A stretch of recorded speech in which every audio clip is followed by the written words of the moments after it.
Hello, my name is Knut Blind. I'm researcher at the Fraunhofer ISI and professor for innovation economics at TU Berlin.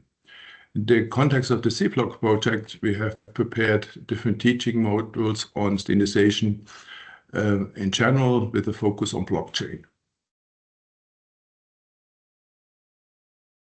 The following teaching module I'm going to present you is an advanced one and addresses the interface between research and standardization, where we then eventually look at the specific role research and standardization play related to blockchain standardization. This teaching module could be based on looking first at the two basic modules on ICT standards and the ICT standardization landscape, but it's not necessary.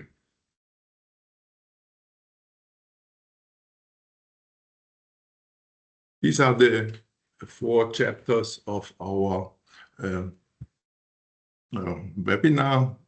After some definitions which are needed to especially disentangle research and standardization, we look at the interlinkages between R&D and standardization.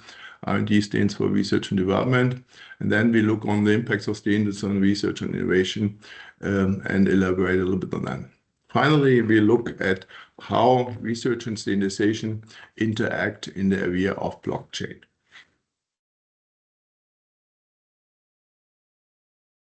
The material you might have a look at is, on the one hand, Understanding ICT Standardization, Principles and Practice, edited by ETSI.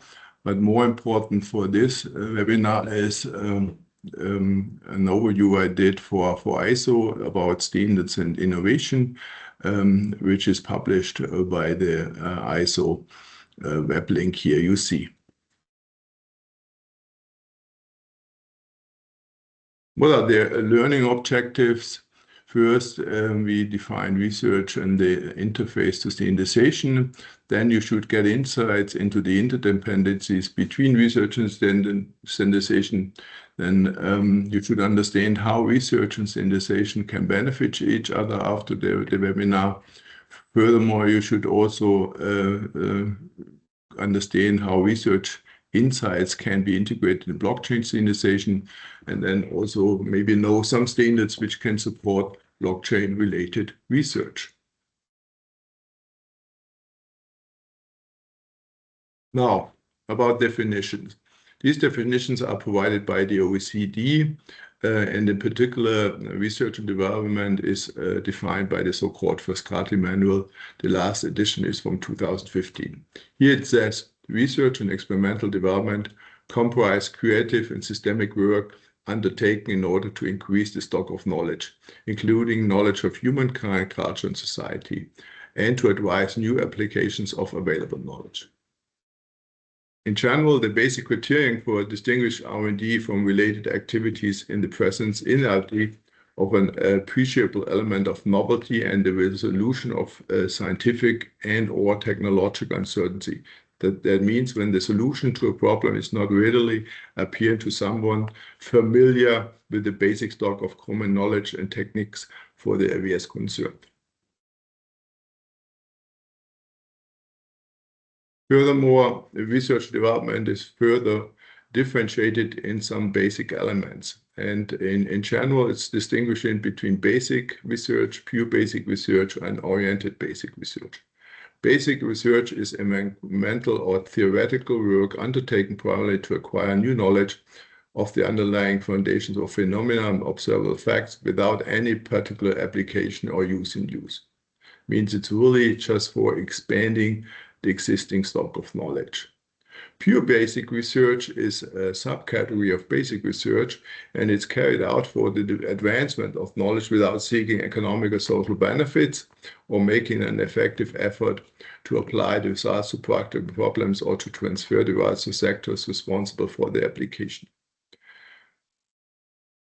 In contrast to pure basic research, oriented basic research is also carried out with the expectation that it will produce a broad base of knowledge likely to form the basis of the solution to recognize or expected current or future problems or possibilities. However, there is some orientation that maybe it might help to solve the one other problem. In contrast to basic research is applied research. And this is especially important for our talk and topic today, because applied research is original investigation undertaken in order to acquire new knowledge. It is, however, directed primarily to a specific practical aim or objective. It also tries to find possible uses for basic research. It means to find new methods to achieve specific objectives. Or in business practice, a new research project might be based on findings of internal basic research programs, which is often the case in pharmaceutical. However, the results doesn't need to be universally applicable. Now to the D, that means development. And especially experimental development is the systemic work drawing on knowledge gained from research and practical experience, producing additional knowledge which is directed to producing new products, new processes, or to improve existing products or processes.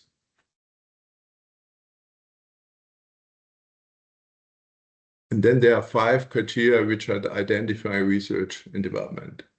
Means they have to be aimed at finding new things, novel things. They have to be based on original, not obvious concepts and hypotheses. That means there's an element of creativity. It has to be uncertain about the final outcome. That means a high level of uncertainty is needed. It has to be planned and budgeted. That means it's systematic and not unsystematic activity. And it had lead to results that could be possibly reproduced. That means they should be transferable or reproducible, or both.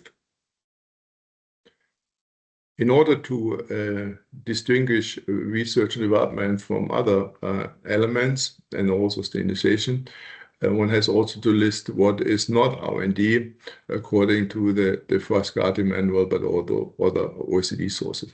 Education training is not R&D. That means what we are doing here is not R&D. Scientific and technical information services. It means going to or organizing scientific conferences, providing library services, providing patent services, or the dissemination of results. The administration of research programs and projects, if they especially pure financing activities. Specific industrial activities, that means the implementation of a new or improved products or services which are not really innovation. Big data project for dissemination of data are also not really R&D activities.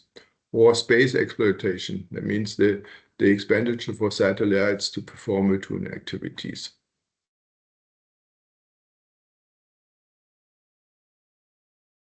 However, there's also a borderline between R&D, innovation, and other business activities. And these might be prototypes which include R&D if they really achieve or aim to become something new. Pilot plans, also the primary purpose has to be R&D. Industrial design, it could be required during R&D phase, but it's not covered when it is related to the production process.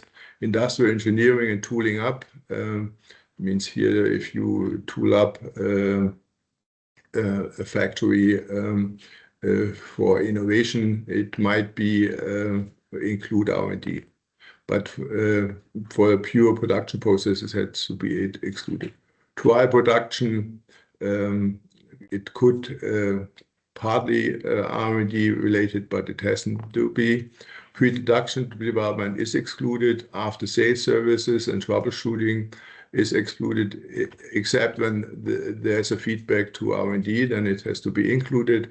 Patent and licensing work, that means all administrative and legal work needed to apply for patents, has to be excluded. Routine tests, data collection, if it's not really integral part of R&D. And then routine compliance with public inspection controls and the enforcement of standards. And here you see for the first time the term standards and also the enforcement of regulations. Now looking further at the details, what is about testing and standardization? This concerns the maintenance of national standards, the calibration of secondary standards, and routine testing and analysis of materials, components, product processes, soils, and atmospheres. That's the definition by the OECD. And public bodies and consumer organizations often operate laboratories that are intended mainly to test products and verify the standards are met. In addition to standard testing and benchmarking activities, which are really not R&D, the staff of these laboratories may also spend time in devising or substantially improving testing methods, and such activities should be included in R&D. I mean, in summary, you see, in general, as long as standardization is R&D related, then it should be included. This leads us to the second chapter, where we look at the interlinkages between R&D and standardization. And here I show you a conceptual kind of model of standardization in the context of transdisciplinary knowledge production and transfer. Because depending where the impetus comes, either from practice, that means the industry, or from science, you might have to define a standardization problem. And within the standardization working groups, then you produce new knowledge to solve that. And then the outcome is then a new standard, which will be then checked regarding consistency and then disseminated in companies, but also maybe in research organizations by those which are implementing them. And this might be then leading to new kind of topics. This is a little bit a more updated and comprehensive concept. A previous concept on the interaction between research and standardization, a so-called recursive model of research standardization, is the following one. Again, we have defined research and development at the left-hand side, and on the right-hand side is standardization. And we have two knowledge flows. The one knowledge flows, which is maybe the immediate one, is from research and development to standardization. It means the research output could be an input for standards, as we will see later. However, there might be also barriers to consider, but this is not the topic of the day. However, the other kind of recursive knowledge and technology transfer channel is that the standardization output, that means the standards, might be an input for research and development activities. And therefore, we have this recursive model of research and standardization. To be a little more explicit, especially how the knowledge flow runs from the left-hand to the right-hand side, we have this following picture. This is borrowed by a technology transfer model where we have different transfer agents, mediums, and objects. Starting with research, which is the agent, and the object is knowledge. Knowledge is produced in research, if you remember the definition I gave you. And the medium are scientific publication or publication patents, but nowadays maybe also other forms of codifications like internet blogs, social media posts, etc. And this knowledge is then transferred into standardization. The standardization bodies might look at the existing knowledge, screen literature, but there might be also the transfer of tacit knowledge in the sense that the researchers are by themselves involved in standardization processes. And these standardization processes, they create consensus, coordination, and this is codified into a standard. And then the standard is eventually kind of implemented in companies or other organizations. And again, if those which are actively involved in the production of standards, then they have the tacit knowledge, which might help a better implementation of the standards.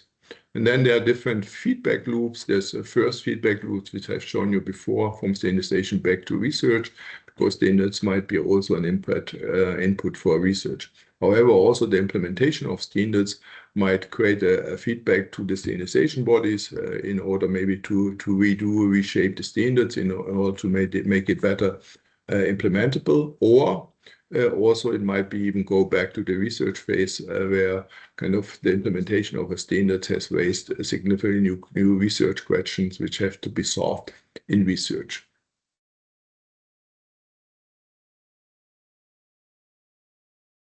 So far, we didn't differentiate the specific types of standards in the research and innovation process. But along the different phases of research and development and also the diffusion, which you see above, that means pure basic research, oriented basic research, applied research, and experimental development, and eventually diffusion, standards play a different role. At the very beginning, it's about semantics, about terminology, because in new fields, then you have to define the object of your research. You have to define what you mean, for example, with blockchain or other new fields of technology and research. In further phases, then other types of standards. At the very beginning, these semantic or terminology standards have the function to reduce information costs between the researchers and also maybe reduce transaction costs when already some kind of collaboration takes place. In the next phase, especially towards applied research, also measurement and testing standards are relevant, which help to measure maybe new scientific phenomena and new research fields. And here, the information function is also very important. If we are then moving toward the markets, that means to the experimental development of new products, services, material, etc., interface standards might play a role because these new products and processes have to interfere and to make compatible with already existing components and technologies. Also, you want to save maybe adaptation cost because you maybe use already existing interfaces. And in the last phase, then compatibility standards, quality standards, and variety reducing standards come into play because first, the new technologies have to be compatible with the existing infrastructure. The quality standards have to assure or increase the quality of the new products, but also to reduce health, safety, and privacy risk.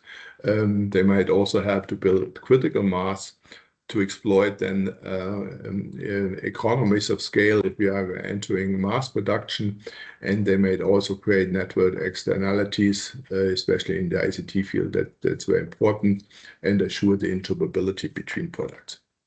That means overall we see different types of standards play different roles along the research and development and innovation phase. To summarize this, you can also look at this picture we derived from the previous one, where we have R&D on the left-hand side, and then the different types of standards along these phases which are interacting in the research and innovation process. To give you a few examples from other fields, for example, in nanotechnology, ISO started activities around 20 years ago almost, and at the very beginning there was much research going on in nanotechnology, nanoscience, and at the very beginning it was not really defined what we are talking about. What are nano objects, particles, plates, cylinders, and tubes?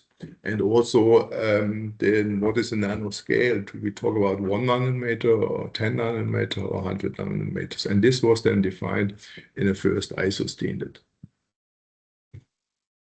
And also related to this example, measurement is an important aspect because it facilitates the efficient communication and knowledge transfer by describing product attributes and providing technical information, also about the new technology. It provides standardized scientific engineering data as well as equipment calibration techniques for efficient R&D. That means that's very important that we have appropriate measurement. We know all these measurements, but regarding nanoparticles, this is just an illustration how to measure them, and there are different opportunities to measure these particles. You could look at the length, at the weights, at the volumes, at the surfaces, but also at the diffusion behavior and therefore one has to define exactly what you mean and which measures and measurement technologies and approaches you apply. To summarize the different types of standards and their impact on research innovation, you look at this table with the different function of standards and their positive and negative impacts on research innovation. The information function of standards, that means here knowledge is codified, which is also relevant for research innovation. It helps to coordinate collaborative research innovation activities. However, if you have too many and too detailed information, it also generates costs for screening these standards. And if you're also too detailed, maybe there's a knowledge spillover where you are not really interested to competitors by the implementation of standards. Variety reduction allows the exploitation of economies of scales in mass production. By the implementation of standards, it supports critical mass via standards, especially in emerging technologies and industries, because here in emerging phases, it's good then to make a decision for specific standards. And variety standards might also create incentives for incremental innovation based on these basic standards. However, they also reduce choice. That's maybe not what the market wants and the customer wants. They might support the concentration of the markets to very few suppliers. They also push the selection, and this might be premature of specific technologies that turn out exposed to be not the best one. And these variety reducing standards might also limit the incentives for radical innovations, because this is then too risky. Then we have minimum quality standards, which are creating trust in innovative technologies and products at the demand side. Again, they might also promote market concentration if they are very ambitious and challenging and only a few suppliers can comply. Compatibility standards are very important because they increase the variety of system products when different components have to be put together. They might provoke positive network externalities, which might push the diffusion of new, especially ICT-based technologies, and they might also avoid the login into old technologies if you have different generation of technologies, and these compatibility standards make the shift and the transfer from one generation to another easier. However, if these standards are owned by specific companies, they push monopoly power, and if they are really kind of very well established, then they foster the login into old technologies, especially if the networks externalities are very strong.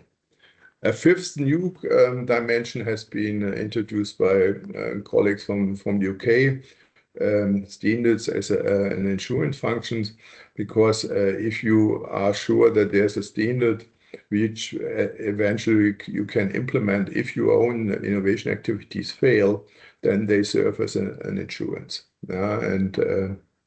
And that's good. Therefore, you might go into risky radical innovation because you know, okay, if it doesn't work, then I can rely on the standards. However, the negative aspect that this insurance functions creates incentives just for conducting incremental instead of radical innovation. It means overall we see that the different types of standards have in general positive, but also some negative implications for research innovation in theory. If you're looking in practice, there are different authors coming up with some statements on this, and also from the US, Gregory Tessy already said last century that in the presence of network effects, standards might be a necessary condition for innovations. Peter Swan concluded based on empirical work that standards are not a major obstacle to innovation activities. Other colleagues from the UK said standards can have a positive effect as a marketing tool for innovation. Again, Swan says standards can prepare the markets for products and services based on new technology or technology platforms. Ken Gretchen said open standards are desirable to to enable a competitive process of innovation-led growth. I coined the term standards as catalyst to innovation. And the empirical work shows that formal standards lead to higher innovation efficiency in markets with high uncertainty, and are therefore better than in markets with low uncertainty. And finally, the participation standards is positively correlated with innovation success based on a large-scale German study. In the last section, we look at the role of standards for blockchain. And these present a taxonomy of the different role of standards along the different phases of research on innovation cycles. Can be also observed by looking at the so far published blockchain standards by the ISO TC 307 on blockchain distributed ledger technology. That means we see on the one hand some basic aspects like terminology, ontology, or governance, which have been defined in standards. However, there are already standards which define use cases and specific applications, which is much later in the innovation cycle. That means obviously these activities in standardization are going on in parallel, addressing the different phases of research and the innovation cycle in blockchain at the same time, which also supports that this is a very high dynamic field, and there's a high pressure to develop these standards in time. To give here some examples, these are the blockchain standards of ISO TC 307, differentiated in basic and applied aspects. And we see on one hand, there are some basic aspects about vocabulary, taxonomy, reference architecture, and guideline for governance, which is a new kind of dimension of standards, which is not so covered in the previous taxonomy. However, then there are these applications aspects on identifier of subjects and objects for the design of blockchain systems, on use cases, data flow models, identity management, trust aspect, privacy aspects, security aspects, and also smart contracts. That means topics which are in the taxonomy already quite close to the market, and especially here smart contracts is a specific type of application of blockchain technology. Finally, I present here how it worked in detail, the interface between research and standardization blockchain. And in 2017, it was realized already by DIN, and this is similar to the creation of the ISO TC, that we have to define, as already argued regarding nanotechnology, some basic terminology, because it's a very young field of technology. And then this so-called Block 1 project developed a terminology specification based on the so-called DIN-spec process, which I will show you in a minute, within the German standardization body DIN. The DIN-spec process here works quite lean. That means you present a proposal for development of a standard, you prepare a business plan, and then this is published, and then you start the work, you finalize the manuscript, and then you publish this as a draft spec, and then if the workshop participants agree, then it's adopted, and then eventually it's published by DIN or as a DIN spec. And this process took, in this case, 8 months. It can be even kind of reduced, and there's not really a big open consultation to come to agreement. How was it done? They defined the general blockchain terms, looked at the industry and the usage independence. That means that it's very generic and not very applied. And again, you have to position that at the very left-hand side of our taxonomy.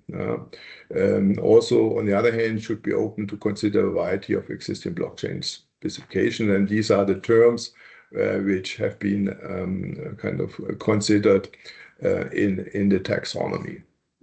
In a further step, they developed a so-called important index to assess how important the different the different topics, and they draw that from different sources. You can kind of read the whole story in the paper by Wurst et al., which has been recently republished. And eventually, then they selected the most important terms based on their index. That means they had some core terms and some other additional terms based on the screening of the different sources. Eventually, then this DIN-SPEC 16597 terminology for blockchain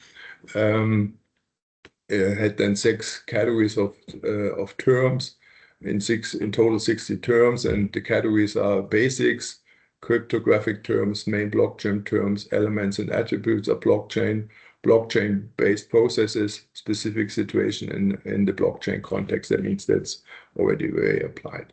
And this document was also then input for the basic standards developed by ISO 13307 on vocabulary, and therefore here this pioneering work has some implication for follow-up work at the international level, and these kind of definitions are then referenced in further work. To conclude, the implications of the interface between research and standardization in general for blockchain are the following 3. First, we have to consider standardization as early as possible as a transfer channel for your blockchain research and innovation outputs. Means that's important. On the other hand, provide scientific evidence as an input into standardization processes in the blockchain area. And in the last step, we have seen the list of existing standards. Consider them as an input for your own research and innovation processes in the area of blockchain.